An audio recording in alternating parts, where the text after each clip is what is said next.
पंजीकरण व नवीनीकरण शिविर का आयोजन।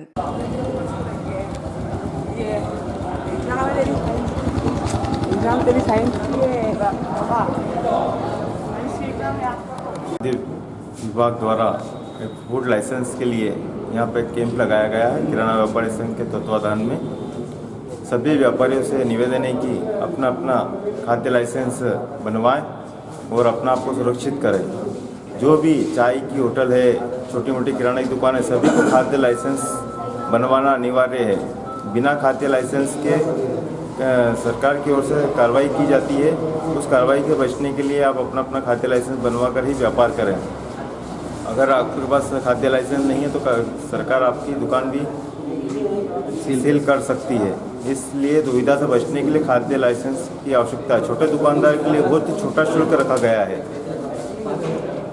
इसलिए लाइसेंस का कोई बहुत ज़्यादा फीस नहीं है और निःशुल्क बन रहा है आज यहाँ पर। और अगर कोई आज लाइसेंस नहीं बनवा पाता है तो ऑनलाइन की दुकान पर जाकर भी अपना लाइसेंस बनवा सकता है। ऑनलाइन में भी आसानी से अपना लाइसेंस बन जाएगा। और अब सभी जो भी दुकानदार हैं, मेरा एक बार फिर निवेदन है, सभी दुकानदार खाद्य की जो सामग्री बेचता है उन सभी को लाइसेंस बनवाना अनिवार्य है। धन्यवाद। व्यापारी संघ के बैनर तले आज मध्य प्रदेश के खाद्य विभाग के अधिकारियों का एक शिविर नागदा में लगाया गया है।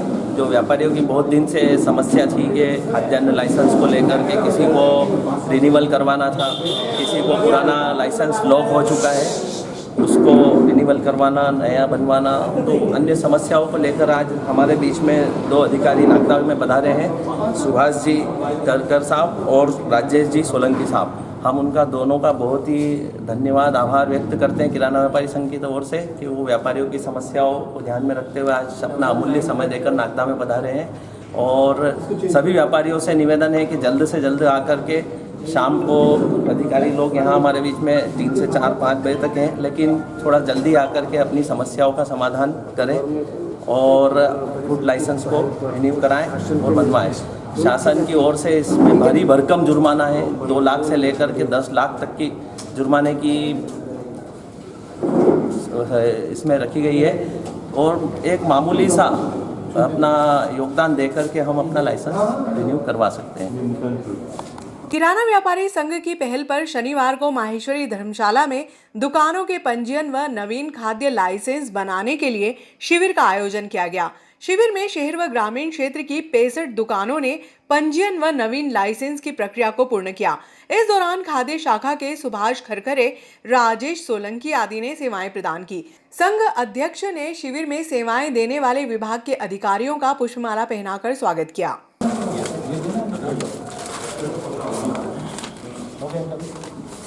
सबसे नीचे रखते जाए, इसके नीचे रखो।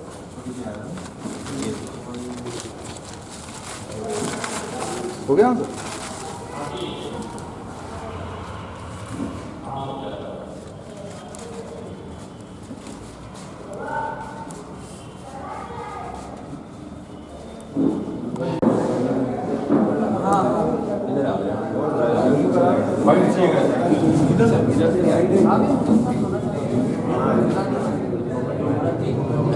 आज नागदा में खाद्य औषधि प्रशासन विभाग एवं किराना व्यापारी एसोसिएशन के साथ में मिलकर हमने एक लाइसेंस रजिस्ट्रेशन के लिए कैंप आयोजित किया है।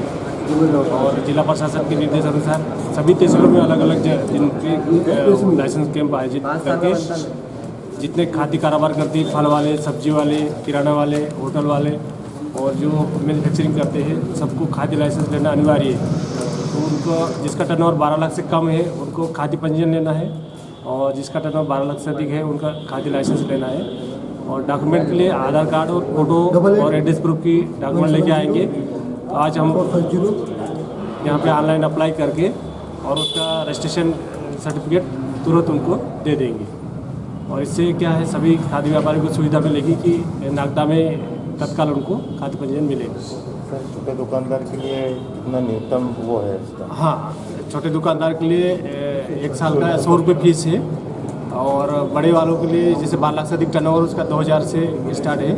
2000 रुपये प्रति वर्ष के लिए 5 साल तक का बना सकते कोई भी व्यक्ति निर्धारित शुल्क जमा करते हैं।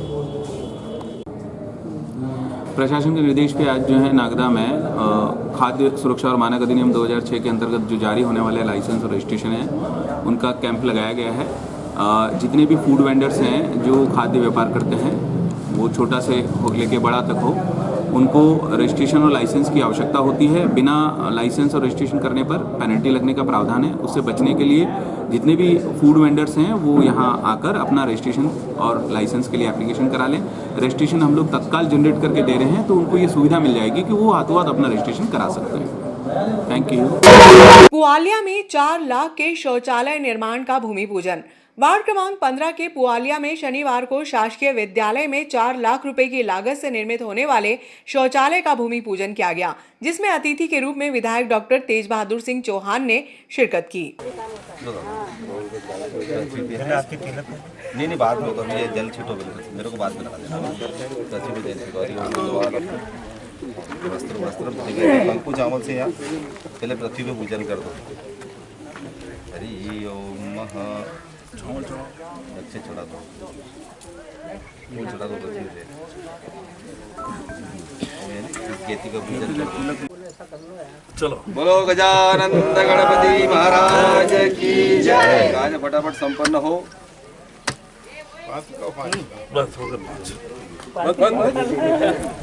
बात के लिए बताइए कि आपके बच्चों के लिए ये सुविधा है, ये जो विद्यालय परिसर है, इस विद्यालय परिसर को भी ये सुविधा मिलेगी। मैं वरिष्ठ नेतागणों को, नगरपालिका के अध्यक्ष जी को बहुत बहुत धन्यवाद इस बात के लिए देता हूँ कि चिंता के साथ में आप इस कार्य को प्रारंभ करा रहे हैं। निश्चित ही जिस प्रकार से पूरे देश भर में गारंटी मोदी जी की चल रही है कि जो बात उन्होंने कही है वो गारंटेड पूरी होना है, तो मैं भी कह सकता हूं कि जो बात नगरपालिका और हमारे विधायक जी और हमारे भाजपा के नेताओं द्वारा जो बात विकास की सौगात देने की कही है वो गारंटेड है, वो गारंटी के साथ पूरी होने वाली है। इस बात के लिए आप सबको बधाई। और ये आज का शौचालय इस पुआलिया के लिए, यहाँ के बच्चों के लिए समर्पित है। धन्यवाद। तो संस्था के बनने के बाद पता लगता है कि इसमें कोई कमी रह गई है, और कमी की मांग जब धीरे धीरे उठती है तो इसी को विकास कहते हैं, इसी को नया निर्माण कहते हैं। अगर एक ही दिन में सब कुछ बन जाएगा तो फिर तो विकास की कोई संभावना ही नहीं रहेगी आगे। इसलिए जैसे कोई संस्था बनती है तो संस्था के बनने के बाद आवश्यकता लगती है कि ये सब परिवर्तन इसमें और होना चाहिए।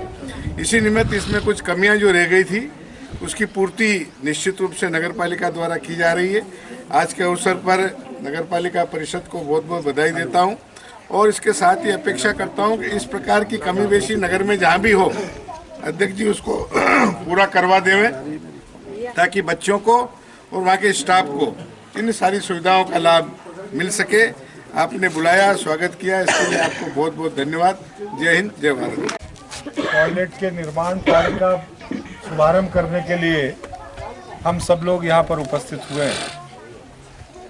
नगर पालिका की अध्यक्ष बहन भी यहाँ पर उपस्थित है, पार्षद जी भी यहाँ पर उपस्थित है, और वार्ड पार्षद के अलावा हमारे नगर के और भी सभी पार्षदगण यहाँ पर उपस्थित हैं। मैं सभी को नमस्कार करता हूँ। विद्यालय के स्टाफगण भी यहाँ पर उपस्थित है, और मैं इस अवसर पर केवल इतना ही कहना चाहता हूँ कि मोदी जी ने आप सबके लिए राम राम भेजा है। मैं उस निमित्त आपके यहाँ उपस्थित हुआ हूँ। दिल्ली में अभी था राष्ट्रीय परिषद की बैठक में, तो उन्होंने कहा कि जहाँ भी जाएं मेरे परिवार के भाइयों और बहनों को मेरी नमस्कार जरूर कहें। मैं चुनाव के पहले आया था यहाँ पर, और प्रधानमंत्री आवास जितने व्यवस्थित तरीके से पुआलिया गांव में बने, जो हमारे नगर पालिका का वार्ड है, इससे अच्छे प्रधानमंत्री आवास मैंने नागदा में दूसरी जगह नहीं देखे। ताली बजाए इस बात के लिए, बहुत अच्छे व्यवस्थित तरीके से। और इस वार्ड में प्रकाश जी आप यहाँ से चालू होंगे तो लगातार प्रधानमंत्री आवास है। इस वाली सड़क पर चले जाइए, दूसरी सड़क पर चले जाइए, तीसरी पे चले जाइए। कितने होंगे योगेश जी? कम से कम मतलब 250 से ऊपर है केवल पुआलिया। एक समय था जब एक एक गांव में और नगर में 2-5 इंदिरा आवास कुटीर मिल जाया करते थे। हाँ बोलो वैसे। लेकिन ये मोदी जी की सौगात है, जिन्होंने प्रधानमंत्री बनने के बाद गरीबों को जिनके कच्चे मकान थे छत का सहारा देने का काम किया। और मोदी जी ने कहा है आप विनोद जी कि की टेबल पे रख 2000 दो, मैं ले दिसंबर लूंगा तक उनसे कितना पेमेंट है, गूगल पे का नंबर लगभग वाला सभी पेमेंट कर गरीब दूंगा। लोगों को प्रधानमंत्री आवास प्राप्त हो जाए। प्रदेश की सरकारें भी कितना उस पेमेंट दिशा है? में काम कर रही हैं। मैं आज इस पेमेंट अवसर कितना है? पर आपके विद्यालय में जो ये एक सुविधा प्राप्त होने जाएगी, बहुत ज़्यादा है उसके यार लिए पेमेंट। आप सब लोगों को बधाई देता हूँ और नगर पालिका अध्यक्ष जी को भी चलिए बधाई ऐसे बात देता हूँ करा कि आप सब लोगों की सक्रियता के कारण हमने कल अभी यहाँ पर बैठे हुए कितना राजावत पेमेंट जी होगा इनका यार? कल उच्चतर माध्यमिक विद्यालय जो कन्याओं का है उसमें भी टॉयलेट निर्माण के कार्य का शुभारंभ करने के लिए वहाँ पर काम किया है। आज इस विद्यालय में भी हो रहा है। नागदा का एक और बेटियों का विद्यालय है कन्या चौराहे पर, जिसको कन्याशाला हम कहते हैं, रेलवे स्टेशन चौराहे पर। वहाँ भी बेटियों ने मुझे कहा चलो मैं भी आता हूँ बहुत ना, दिनों फोटो से आके दे दूंगा अभी आपको, आता है ना? पेंडिंग है, कोई सुनवाई नहीं हो रही है। हाँ, ठीक है भाई, वहाँ के ठीक है भाई। शिक्षिकाओं ने भी मुझे कहा वहाँ पर भी शीघ्र अतिशीघ्र टॉयलेट का निर्माण हो जाए। मैं आज इस विद्यालय वार्ड क्रमांक 21 में नलकूप खनन का भूमि पूजन। वार्ड क्रमांक 21 के पाल्या कला में 9 लाख रुपए की लागत से होने वाले नलकूप खनन का भूमि पूजन समारोह पूर्वक किया गया।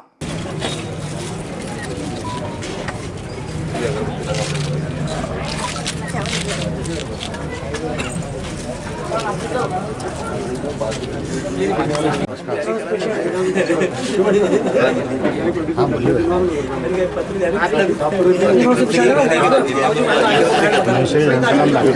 महेश्वरी धर्मशाला बोलो गजानंद गणपति महाराज की जय, गंगा मैया की जय। टोपी भी आप पीट आ रही है आपकी इधर यार।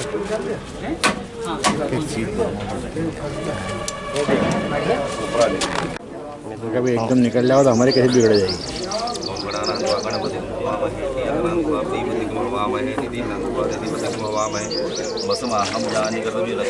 पांच बार दे लगा दो। ये वाह,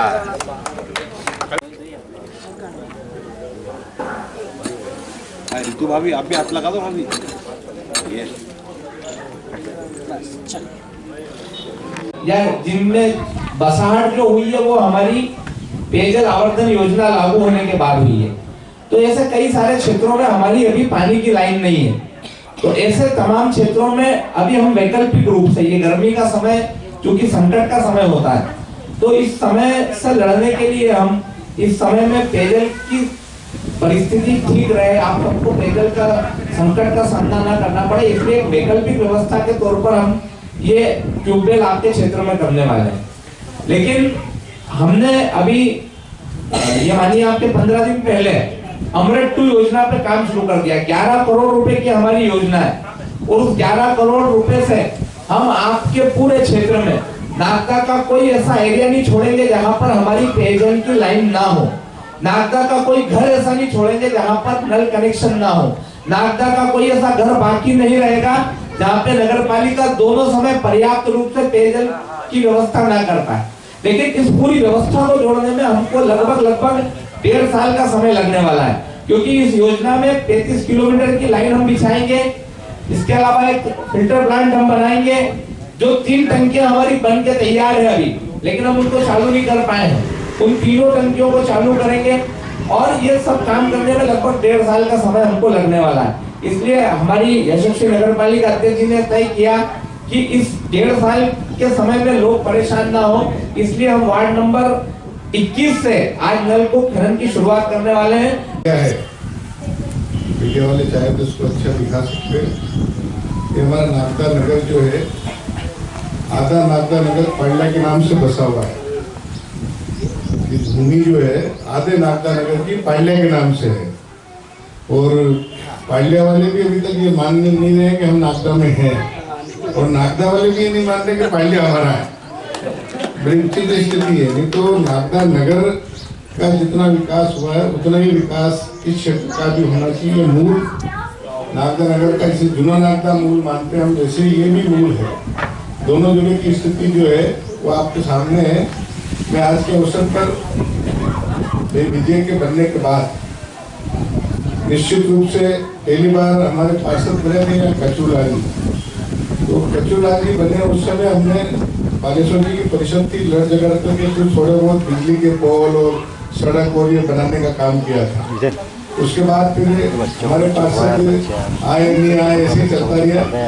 विजय के आने के बाद सौभाग्यशाली है विजय की इस वार्ड में से लगभग 4 बार मुख्यमंत्री निकले हैं। इस वार्ड में से, इस वार्ड में मुख्यमंत्री आए भी हैं। तो नागदा में सर्वाधिक 500 से अधिक आवास यहाँ बनना, सर्वाधिक पट्टे यहाँ वितरण होना, ये अपने आप में सक्रियता का प्रमाण है और हमारी परिषद का भी इसमें आगे बढ़कर के काम करने का प्रमाण है। मैं आज के अवसर पर परिषद को भी बधाई देना चाहता हूँ कि यहाँ लगातार रुचि लेकर से काम में ध्यान दे रहे हैं, तो निश्चित रूप से इसका लाभ आने वाले समय में यहाँ की जनता को मिलेगा। और मंडल अध्यक्ष आ गए हैं, सीएम अतुल जी का भी स्वागत है। मैं आज के अवसर पर आपको 1-2 बातों की ओर आपका ध्यान और आकर्षित करना चाहता हूँ। वर्तमान में भारत की सरकार लगातार जितनी योजनाएं चला रही, उन योजनाओं का ठीक प्रकार से संचालन वार्डों में हो। प्रदेश की सरकार जितनी योजना चला रही उसका संचालन ठीक प्रकार से हो और हम ठीक प्रकार से उस संचालन का थोड़ा सा लोगों में जागरूकता भी लाए, लोगों को बताए भी सही कि ये हमारी सरकार, मध्य प्रदेश की सरकार, केंद्र की सरकार इन योजनाओं को ला रही है। एक सौगात मिलने वाली है और ये मध्य प्रदेश की सरकार हो चाहे फिर केंद्र की मोदी जी की सरकार हो, हर घर में नल पहुंचे, हर घर में जल पहुंचे, पानी का स्रोत पहुंचे, पीने की पानी की व्यवस्थित व्यवस्थाएं हो, उसकी चिंता भारतीय जनता पार्टी के हमारे सभी केंद्र, प्रदेश और हमारे जो मंच में बैठे हुए सारे नेता करते हैं। मैं एक बार आप सबसे आग्रह करना चाहता हूं, आदरणीय विजय भैया के लिए, माता जी के लिए और मंच के लिए जोरदार ताली बजाइए आप इस व्यवस्था के लिए। लगातार नागदा नगर पालिका परिषद आपकी सारी शहर की मूलभूत सुविधाओं को व्यवस्थित करने में, उन सारी सुविधाओं को आपको दिलाने में अपनी अग्रणी भूमिका निभाता है। और अब 3 बजे बाद लगभग चुनाव का शंखनाद हो जाएगा, आचार संहिता भी लगने वाली है और ये मान के चलिए कि हम आपके बीच में मोदी जी के लिए आशीर्वाद लेने के लिए आने वाले हैं और आपका आशीर्वाद फिर से हमको मिलेगा। उस गरीब माँ का बेटा, हीरा माँ का बेटा फिर आपके सामने होगा आशीर्वाद लेने के लिए। कहा था कि आप जब क्षेत्र में जाए तो मेरे परिवार के सभी भाई और बहनों को मेरी राम राम पहुंचाने का काम करें। आज मेरा सौभाग्य है कि आप सब लोगों के बीच में आने का मुझे अवसर मिला है। अभी विजय जी कह रहे थे कि चुनाव के बाद डॉक्टर साहब पहली बार आए, मैं दूसरी बार आया।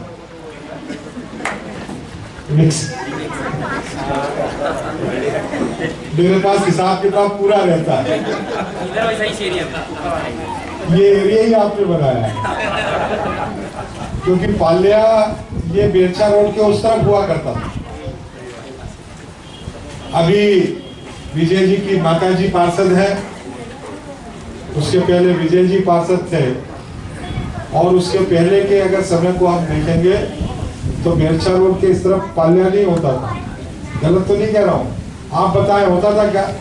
ये सीमेंट कंक्रीट की सड़कें, ये पक्के मकान, ये नालियां, पालिया गांव जो पुराना है उससे भी ज्यादा अच्छी है। और इसका अगर मूल कारण है तो विजय जी की सक्रियता है। नागदा नगर पालिका परिषद में भारतीय जनता पार्टी का होना है। भारतीय जनता पार्टी की परिषद जब से नागदा में बनी, नागदा शहर के चौमुखी विकास में कोई कोर कसर बाकी नहीं। मैं लंबा चौड़ा भाषण नहीं करूंगा, पर आपको याद दिलाना चाहता हूं कि मुख्य बाजार में भी केवल महात्मा गांधी मार्ग, रामसाय मार्ग, चंबल मार्ग, जवाहर मार्ग, चंबल मार्ग भी आधा, रानी लक्ष्मीबाई मार्ग और जवाहर मार्ग भी केवल बस स्टैंड पर। ये इतना क्षेत्र होता था जब पीने के पानी के लिए चंबल का पानी पाइपलाइन से जाता था। बीजेपी की परिषद बनने के बाद सब जगह पाइपलाइन का विस्तार हुआ। बिरला ग्राम की टांकियों में तो पानी तो बहुत दूर की बात है, घुटनों कीचड़ हुआ करता था। आप में से कुछ पुराने लोगों को पता होगा कि प्रकाश नगर जैसे क्षेत्र में और पुरानी कोटा फाटक और श्री राम कॉलोनी और इधर सारे क्षेत्र में तो टैंकरों से पानी का सप्लाई होता था और लोग कोई चप्पल पहन के ही कूद जाते थे उसमें, कोई 4 दिन से स्नान ध्यान नहीं किया फिर भी टैंक में कूद जाते थे, उसी में से पानी निकाल के हम भरने का काम करते थे, वही पानी सब पीते थे। और उसमें भी पहले मैं कूदू में कई बार तलवारें चल जाती। ये सत्य स्थिति थी नागदा की, लेकिन इस तकदीर को बदलने का काम बीजेपी ने किया। मैं आप लोगों से बहुत प्रसन्नता के साथ बधाई देना चाहता हूं कि अभी हम सबको पता है कि मार्च प्रारंभ हो गया, अप्रैल मई जून में पानी की समस्या की परेशानी आपका समाधान पहले से सोचने का काम, और इस मोहल्ले में जहां जहां भी पाइपलाइनों का विस्तार होना चाहिए, उन पाइपलाइनों में पानी कैसे बहेगा, पानी आपके घर कैसे जाएगा, उसके लिए पहले से बोर खनन करने का काम, आज उसका भूमि पूजन हम सब लोग कर रहे हैं। कन्या पूजन करके हमने ईश्वर से माता जी से प्रार्थना की है कि हमें यहाँ गंगा पधार जाए और लोगों की प्यास को बुझाने का काम, जीवन देने का काम माते से निकले। और ये केवल इस वार्ड में बोर खनन नहीं हो रहा, विशेषकर मीडिया को ये बात कहूंगा, ये बोर खनन की शुरुआत हो रही है।